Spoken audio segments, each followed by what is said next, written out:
Buktinya Tuhan itu tidak kejam, manusia sering diberikan Tuhan panjar ajab. Begitu kata Hamka. Panjar ajab. Apa itu panjar ajab? Persekot ya, uang muka lah. Banyak, misalnya setiap orang bermaksiat langsung sakit. Ada, itu panjar azab itu. Itu tanda-tanda jangan kamu macam-macam di dunia, nanti kamu bermasalah di akhirat. Kalau sudah masuk ke sana, falan nazidakum illa azaba, kami tambah-tambah azab yang menyimpang. Berarti ibu sekalian, kalau kita sakit masih bisa itu mengucapkan alhamdulillah. Itu sebagai peringatan. Kan orang sakit itu paling tidak itu manfaatnya itu ada dua. Satu, mengurangi dosa dia, dan yang satu lagi meningkatkan tempat dia di akhirat. Jadi yang masuk neraka di awalnya bisa dia masuk ke dalam surga. Itulah dia panjar azab. Itu ditulis Hamka itu di tafsirnya Al-Azhar. A'udzubillahi minasyaitonirrajim. Bismillahirrahmanirrahim. Assalamualaikum warahmatullahi wabarakatuh. Innal hamdalillah nahmaduhu wa nasta'inuhu wa nastaghfiruh wa na'udzu billahi min shururi anfusina wa min sayyiati a'malina. Yang saya hormati ibu-ibu sekalian yang konsisten terus mengaji. Hari ini kita pengajian yang ke-151 kali. Pokoknya salutlah sama ibu-ibu.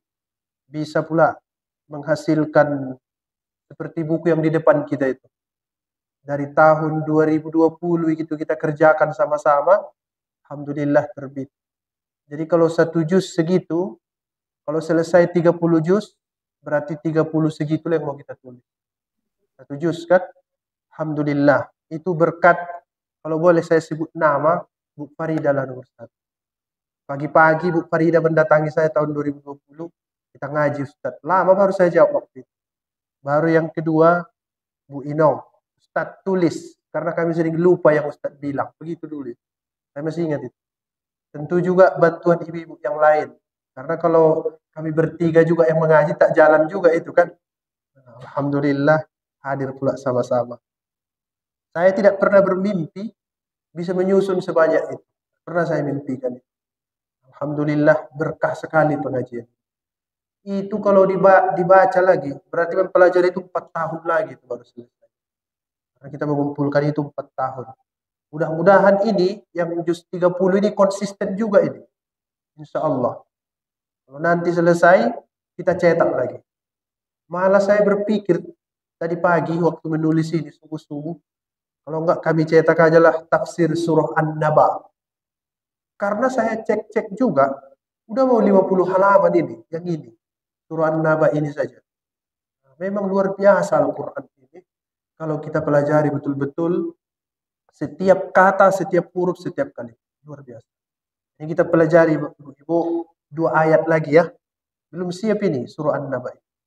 Ini usulan Bu, apa waktu itu ya? Siapa namanya?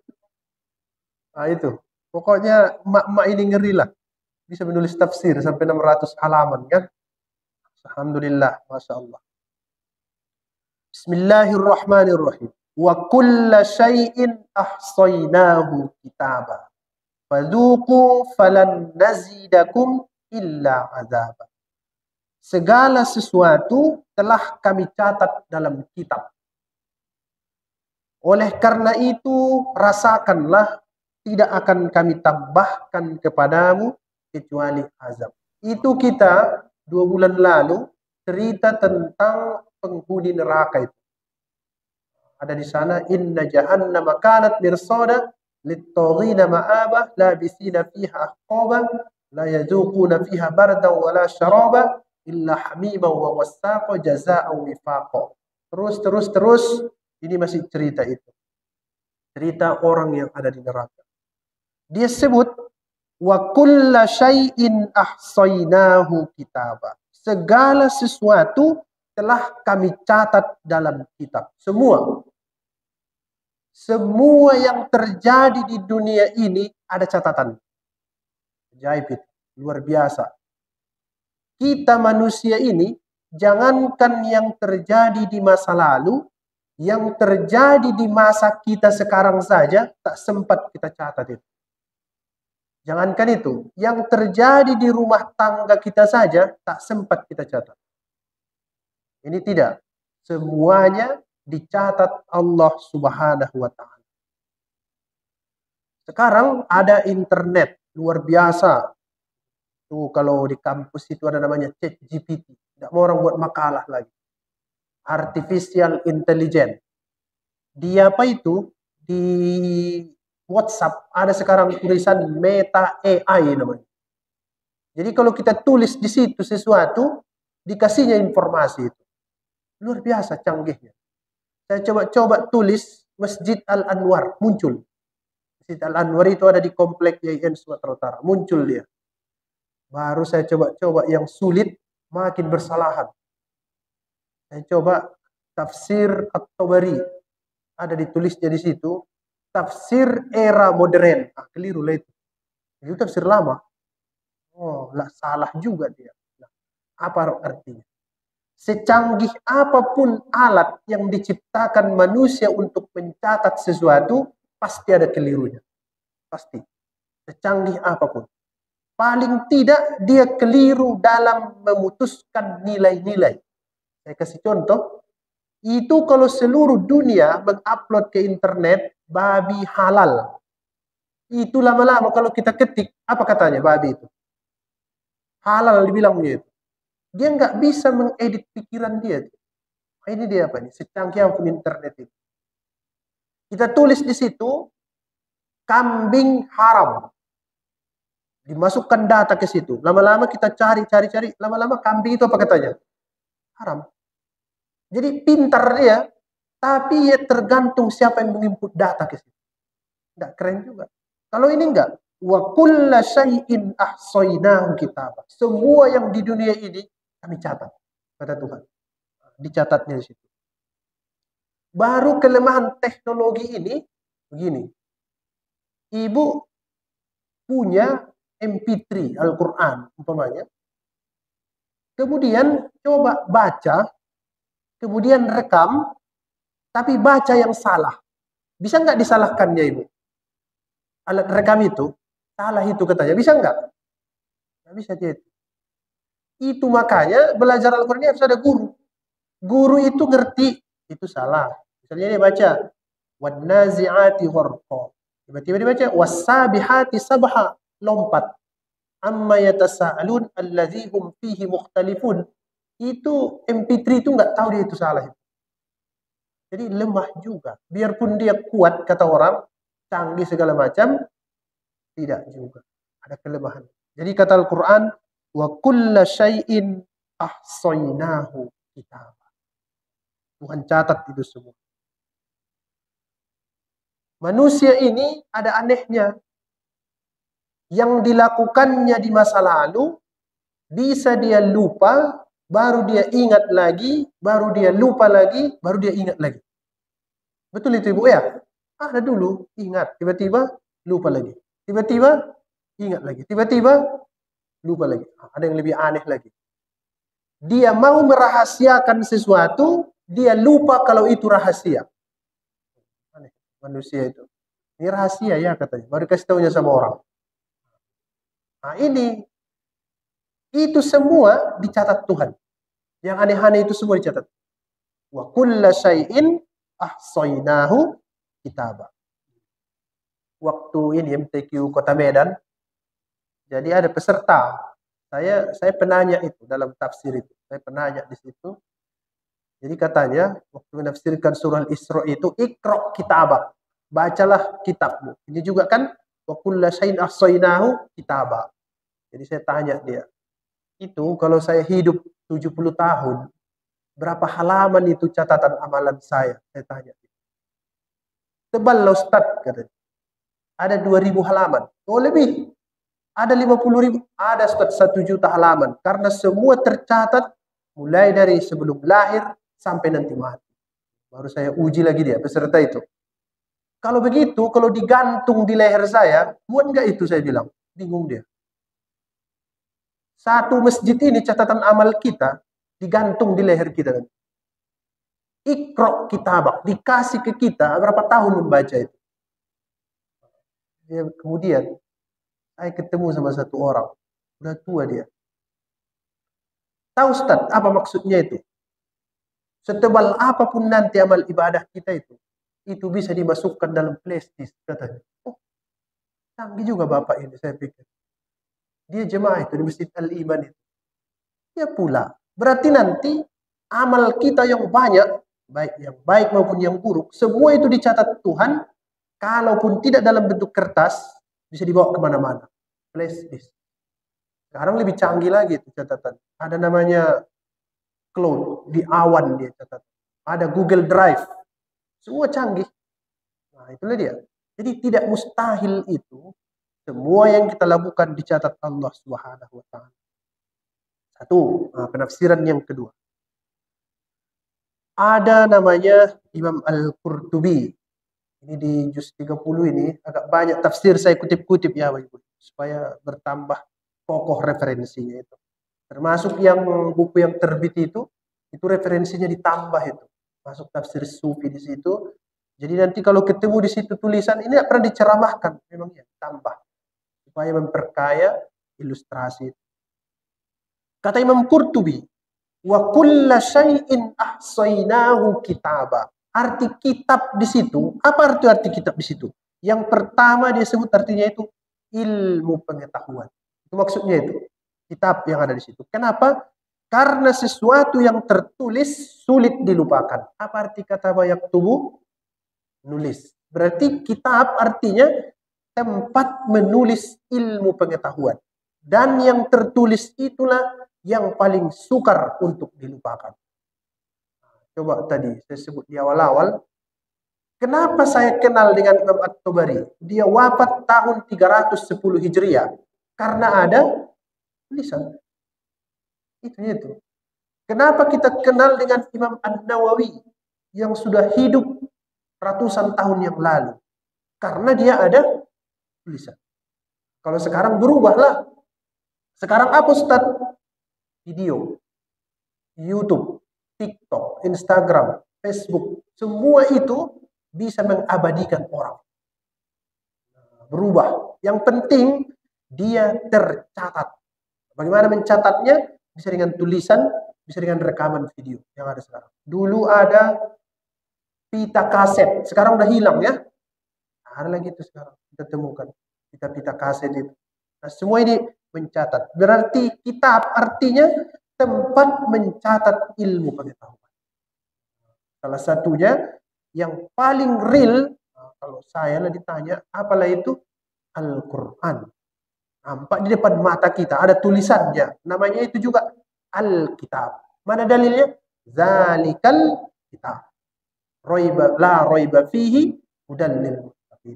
Kitab. Yang kedua, artinya itu adalah lauhil mahfuz. Jadi ada catatan di sana. Lauh artinya batu. Mahfuz artinya terpelihara. Jadi di atas sana, ada di sana namanya batu yang tertulis yang mencatat semua yang terjadi di alam raya itu. Jangan lagi ditanya ibu ya, itu Ustaz batunya kecil atau besar? Repot menjawab itu nanti. Baru ditanya lagi, batunya warna hitam, putih atau abu-abu? Lebih repot lagi jawabnya. Yang penting ada di sana lauh, tulisan. Di mana itu? Di langit. Kata sebagian ahli tafsir, alat penulisnya itu namanya qalam. Nun wal qalami wa ma yasturun. Nun demi kolam yang dan apa yang dia tulis. Nah, itu maksud kitab di sini. Dua.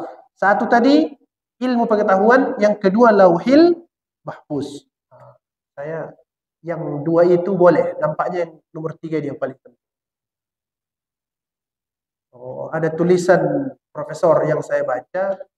Ilmu itu seharusnya jangan cuma informatif, jangan cuma ngasih info, tapi harus solutif, kasih solusi dalam hidup. Menurut saya yang dua tadi itu informasi aja lah itu sama kita, bahwa arti Alkitab ilmu pengetahuan, yang kedua artinya adalah lauhil mahfuz. Yang ketiga ini solusi dalam hidup. Marilah kita lihat. Ini yang paling penting menurut saya. Apa itu Ustaz? Arti Alkitab. Artinya amal-amal hamba yang ditulis dan dicatat. Kita ini semuanya. Kita mengaji malam ini dicatat. Namanya Alkitab. Tadi kita sholat Isya dicatat. Namanya kitab. Nanti kita pulang, kita bicara bagus sama suami kita, dicatat. Namanya kitab. Besok pagi bangun, merepet-repet sama anak, dicatat. Namanya kitab. Ada itu kan bu pagi-pagi. Pagi kali bangun anak itu kan, itu dicatat. Semua ada catatannya. Mana dalilnya? Wa inna alaikum lahafidhin. Kata Al-Quran, kami, sesungguhnya bagi kamu ada malaikat-malaikat pengawas. Kata Al-Quran begitu. Ma yalfidhu min qawlin illa ladaihi raqibun atid. Tidak ada yang terucap dari lidahmu kecuali di samping kiri kananmu ada malaikat raqib dan atid. Ada di sini malaikat. Orang yang mengaji juga datang malaikat mendoakan dia supaya dia mendapat pahala yang banyak. Ada di sini malaikat itu. Tapi tak nampak Ustadz, itulah ujiannya. Kalau nampak, tak jadi ujian lagi. Itulah ujiannya. Siapa yang lolos, dapat pahala. Kiraman katibin, yang mulia di sisi Allah, dan mencatat amal perbuatan. Catat semua yang kita kerjakan. Kalau ini disetujui, manusia harus selalu ingat kalau mereka selalu diawasi para malaikat. Tapi harus diluruskan itu. Kalian, malaikat mencatat, menjaga manusia bukan untuk mencari kesalahan manusia. Ini sering keliru kita. Sekali lagi, mereka ditugaskan menjaga kita bukan untuk mencari kesalahan. Bukan itu. Tapi menjaga kita supaya jangan jatuh ke dalam kesalahan. Dia. Karena ada ceritanya itu dalam ceramah MZ itu, ada anak muda ditabraknya lampu merah, diterobosnya lampu merah itu, diterobosnya terus. Kemudian ditangkap polisi di depan. Baru dia tanya, "Kenapa kamu terobos lampu merah?" Kata anak itu, "Saya sebenarnya lihat lampu merah itu." "Tapi kenapa kamu terobos?" "Saya tidak lihat Bapak," katanya. Padahal fungsi dari polisi itu tadi apa? Bukan untuk mencari kesalahan. Polisi yang bagus lah pula. Tapi supaya orang tidak berbuat salah. Itu fungsi malaikat itu. Jadi kita ini pun sebenarnya dilarang untuk mencari-cari kesalahan. Tapi kalau kita punya kekuasaan, cegah supaya orang jangan berbuat salah. Itulah SP1, SP2, SP3. Begitulah caranya itu. Sama juga dokter yang baik, tugas dia itu bukan menunggu orang supaya sakit. Jangan. Tapi mencegah orang supaya jangan sampai sakit. Bagaimana caranya? Kasih dia pencerahan. Makan ini, makan itu. Supaya jangan sakit. Mirip begitulah. Apa ini? Perbuatan dari malaikat ini. Nah, ada yang kata hamka itu. Itu bagus sekali ditulisnya. Manusia sebenarnya tidak bisa menolak kebenaran ayat-ayat Tuhan karena semuanya telah tertulis.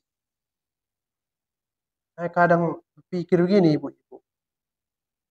Apalah kitab suci di dunia ini yang bisa dihafal dari dulu sampai sekarang tidak berubah, bahkan kalau tulisannya diubah satu saja, geger satu dunia. Cuma Al-Quran. Aneh itu, ajaib, dari ribuan tahun yang lalu. Kenapa dia? Tertulis. Di mana dulu nulisnya? Di batu-batu. Di mana lagi? Di pelepah kurma. Di kulit-kulit hewan. Tapi karena dia tertulis, terpelihara dia sampai sekarang.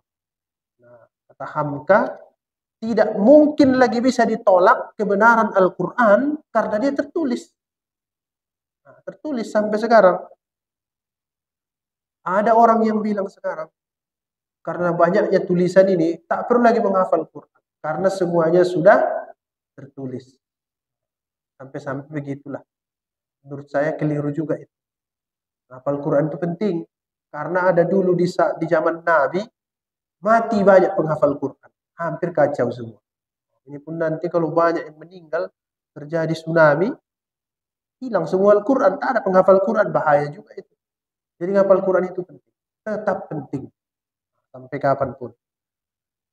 Nah, kemudian katanya, kalau kita sadar bahwa amal kita itu dicatat, apa manfaatnya?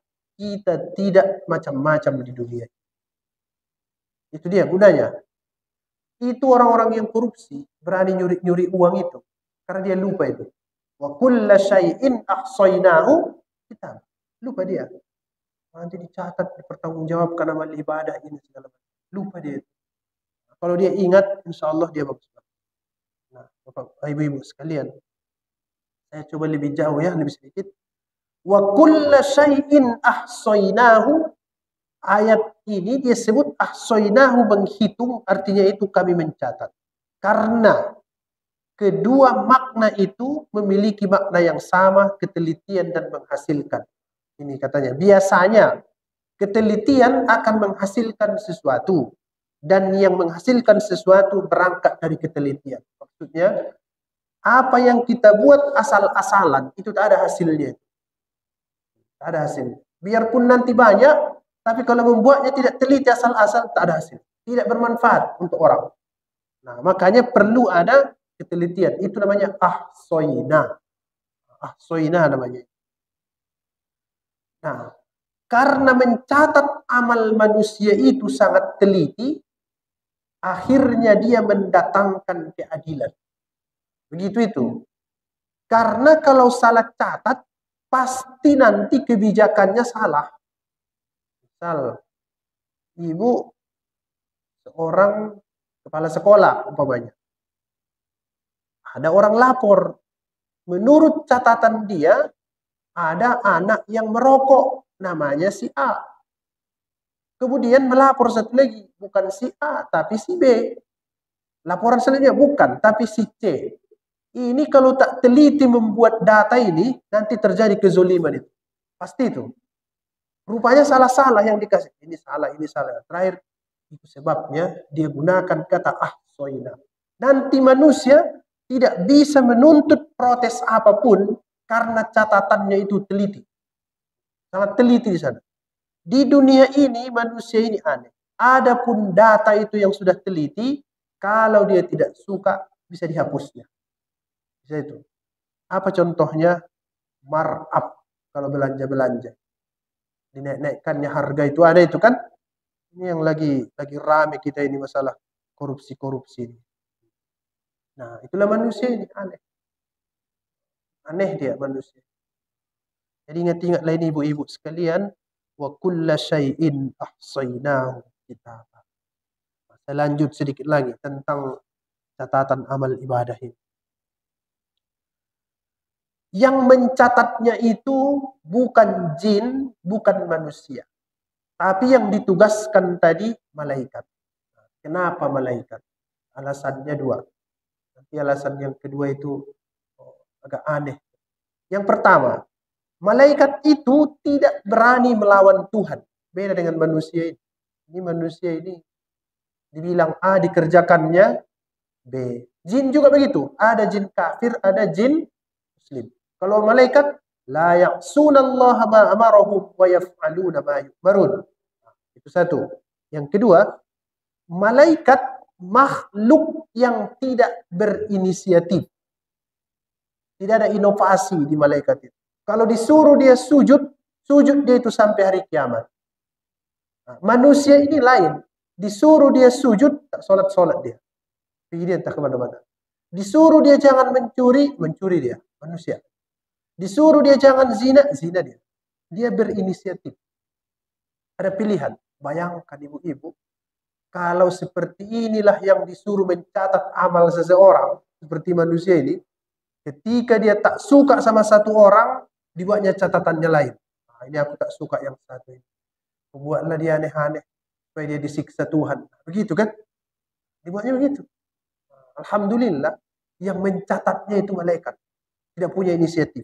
Ada di surah Maryam itu begini. Wa ma natanazzalu illa bi amri rabbik lahu ma baina aydina wa ma khalfana wa ma baina dzalik wa ma kana rabbuka nasiya. Pokoknya kami apa yang disuruh kami kerjakan. Kalau disuruh mencatat amal yang baik-baik, yang buruk-buruk itu kami kerjakan. Tidak kami ubah-ubah data ini. Biarpun kami tak suka sama orangnya, tetap yang baik, yang buruk tetap buruk. Nah, itulah malaikat. Nah, bayangkan ibu-ibu, kalau misalnya yang mencatatnya itu kita. Pas tak suka sama tetangga, lainlah kita buat catatannya itu ya. Supaya dia tersiksa. Jadi itulah kenapa malaikat itu ditugaskan.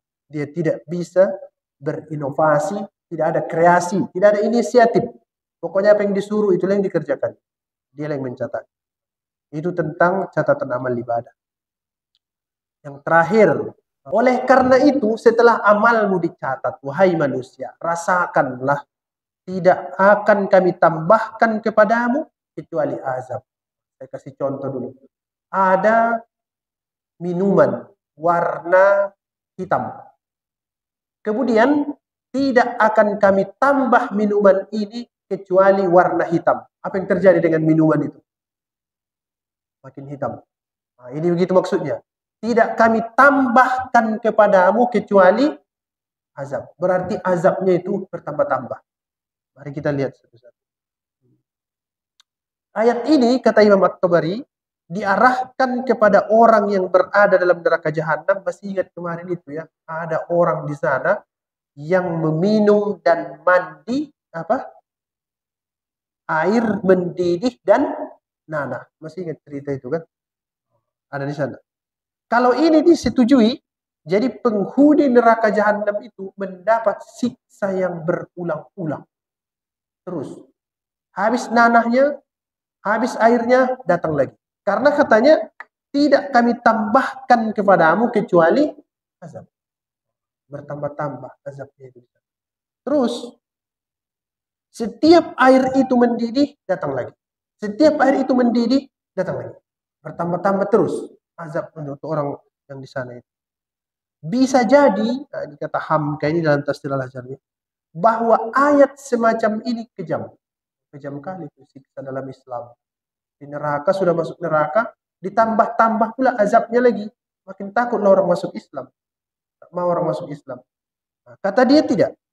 Tuhan tidak kejam. Alasannya ada dua. Satu, dia utus Nabi Muhammad untuk mengingat-ingatkan kita. Wahai manusia, hati-hati kamu. Di surga, di neraka itu, ada siksa yang bertambah-tambah di sana. Kalau kamu melakukan kejahatan, nanti kamu masuk ke sana. Ingat-ingatkan dia. Sama dengan ini. Kita lagi di jalan, kemudian dikelekson orang dari belakang. Pas ditanjakan, kita nggak suka. Padahal kalau tak dikeleksonnya, bisa kita mundurkan itu mobil, nabrak dia itu. Gitu dia. Begitu juga Nabi ingat-ingatkan kita. Begitu juga lampu merah yang di jalan itu, kita tak suka, di stopnya kita. Padahal kalau kita tabrak, peringatannya itu banyak yang terjadi. Fatal, bisa tabrakan di mana-mana. Jadi fungsi Nabi ini pun mengingat-ingatkan kita ini supaya tidak celaka.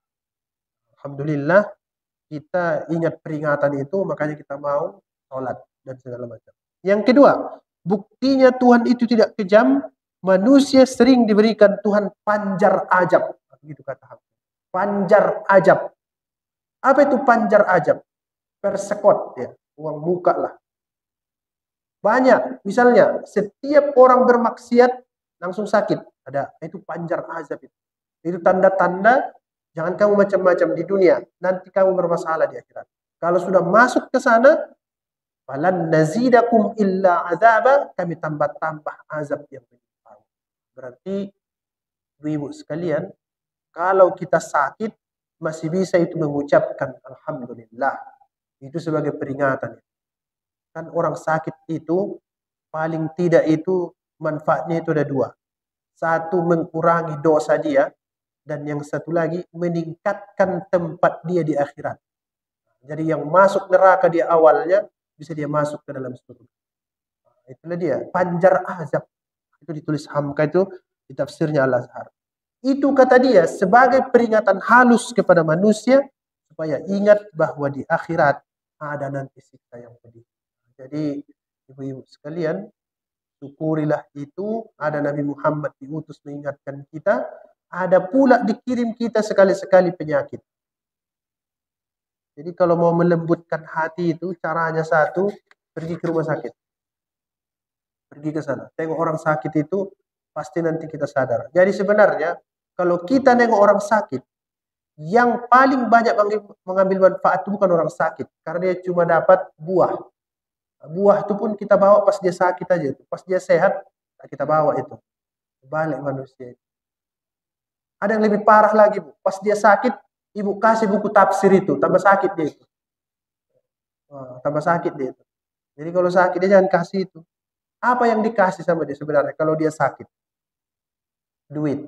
Nah, kalau itu cocok itu. Kalau duit, orang gila pun tahu dia. Oh, hebat. Tapi kita bawa apa itu ya? Roti ya. Bisa dimakan. Dia nggak lagi makan, tapi kita bawa makanan. Itu tradisi kita itu. Jadi sebenarnya yang paling banyak ngambil keuntungan kita. Ada peringatan supaya terlepas dari siksa ini. Nah, ibu-ibu sekalian, saya mau baca ayat. Agak seram ini memang. Terus Abu Barzah itu kata dia, innal ladzina kafaru bi ayatina sawfa nuslihim. Kullama nadijat juluduhum baddalnahum juludan ghairaha liyazuqul azab. Innallaha kana azizan hakima. Kata dia, sesungguhnya orang-orang yang kufur pada ayat-ayat kami, bukan kita itu. Saya yakin kita itu tak kafir dengan ayat Al-Quran. Akan kami masukkan ke dalam neraka. Itu selesai. Sambungannya itu, setiap kali kulit mereka hangus, terbakar nih. Kami ganti dengan kulit yang lain, apa gunanya? Agar mereka merasakan kepedihan azab. Jadi manusia yang di sana itu, terbakar kulitnya, ganti. Terbakar lagi, ganti lagi. Gunanya apa? Liyazukul azab, untuk merasakan kepedihan azab. Sesungguhnya Allah Maha Perkasa lagi Maha Bijaksana. Kemudian apa lagi katanya? Wa may yahdillahu fahuwal muhtad wa may yudlil falan tajida lahum awliya'a min dunihi wa nahsyuruhum yaumal qiyamati ala wujuhim umyan wa bukman wa summa. Terakhir itu ma'wahum jahannam kullama khabat zidnahum sa'ira. Yang hitam itu setiap kali nyala jahanam itu akan padam, sudah mau padam dia. Apa kata? Kami tambah lagi nyalanya bagi mereka. Ditambah lagi. Seram. Mudah-mudahan kita terhindar dari situ. Kata Nabi, siksa yang paling ringan di neraka itu dipakaikan terompahnya, kemudian ininya hancur, rontok itu kepala. Allah, alhamdulillah kita sudah beriman. Nah, kata dia bahwa ayat yang sedang ditafsirkan ini, yang kita baca tadi, fazuku falan nazidakum illa azaba, ayat yang paling keras. Tak ada itu ayat lain yang lebih keras menyiksa ancaman kepada yang di sana kecuali ini, kepada penghuni neraka jahanam. Apa katanya? Fazuku falan nazidakum illa azaba. Rasakan siksa itu, tidak kami tambah kepadamu kecuali. Ibu sekalian, saya kira itulah yang dapat saya sampaikan ya. Mudah-mudahan bermanfaat. Apa gunanya untuk kita? Satu, hati-hati dalam hidup ini. Selalu hati-hati. Karena semua yang kita lakukan dicatat oleh Allah Subhanahu wa taala melalui para malaikat. Terima kasih. Assalamualaikum warahmatullahi wabarakatuh.